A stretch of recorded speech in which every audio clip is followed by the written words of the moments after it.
दिनै कास्टम बसुमतारिया खौरां बिजोंनि गेजेरजों फोरमायो दि जाय मानसिया फरायनायाव आखा फाखा एबा फरायनो गोसो थायोब्ला दिनैनि समाव अनसायग्रा सुबुंनिबो आंखाल गैया होननानै खौरां बिजोंनि गेजेरजों फोरमायो।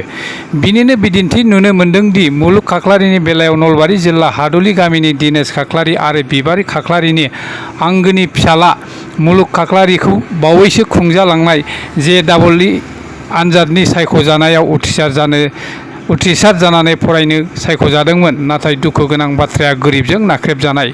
बिनिखायनो दिनै दिनेश खाख्लारिया गावनि आंगो फिसाला मुलुग खाख्लारिखौ फरायनो होनो गोनां रांनि आंखाल नुजाथिदोंमोन। मुलुग खाख्लारिनि फरायनायाव रांनि आंखालखौ मोनथिनानै BTCनि गाहाय हाग्रामा महिलारिया गावनि सिपिनिफ्राय नोगोद 5 लाख रांखौ अनसुंथाइ होयो। दिनै बिनि अनसुंथाइखौ लाइमोन BPFनि लोगो आफादगिरि कास्टम बसुमतारिया मुलुग खाख्लारिनि न'आव फैनानै रांनि अनसुंथाइखौ गथायो।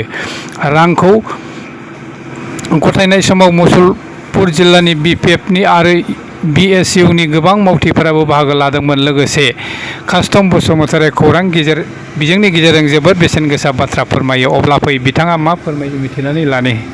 BTCनि गाहाय मानगोनां हाग्रामा महिलारि सारा जोंनि लाइमोन BPF आरो BSUनि मोनसे टीमखौ नलबारिनि मुलुग खाख्लारिनि न'आव फैनानै 5 लाख थाखा होनो थाखाय जोंखौ दैथायहरदों।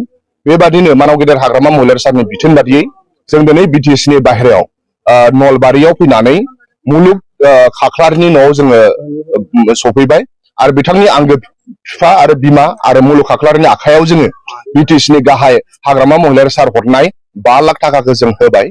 मानोना मुलुग खाख्लारिया फरायनायाव बिराद मोजां, न'खराव रांखान्थि हालोदा मोजां नङा।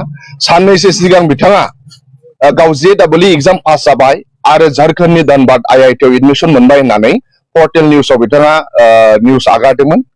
जानो हागौ बे पर्टेल निउसखौ मानगोनां BTCनि गाहाय हाग्रामा महिलारि सारा नुदों आरो बेबादिनो हाग्रामा महिलारि सारा जोंखौ थिनहरदों जे मुलुग खाख्लारिनि 4 बोसोराव IIT फरायनायाव बेसेबां खरसा जायो बे खरसाखौ हिसाब खालामनानै 5 लाख थाखा जोंनि आखायाव हरदों आरो बेखौ जोङो मुलुग खाख्लारिजों लोगोसे मुलुग खाख्लारिनि आंगो बिफा आरो बिमानि आखायाव जों होफैबाय।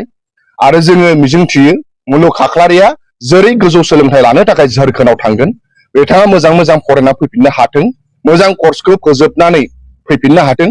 मुलुग खाख्लारिया ओनसोलनि सासे सुबुं धोन, जोंनि बर' हारिनि सासे सुबुं धोन आरो बिथांखौ मानाव गेदेर हाग्रामा महिलारि सारा 5 लाख थाखा हरदों।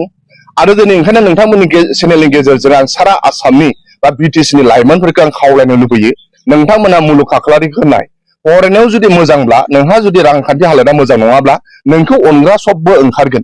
दिनै मुलुग खाख्लारिया फरायनायाव बिराद मोजां, रांखान्थिया मोजां नङामोन, नाथाय मुलुग खाख्लारिखौ फरायनायाव मोजांनि थाखायनो दिनै गोबां अनग्रा मानसि ओंखारदों। थिग बेबादिनो BTCनि गाहाय सिब हाग्रामा महिलारि सारा अननानै 5 लाख थाखा हरदों।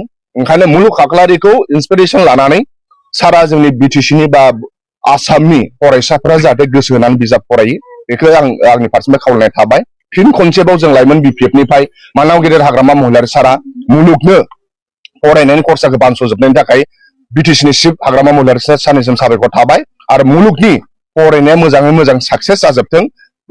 आफा अबंलावरिया मुलुगनो बोर होथों।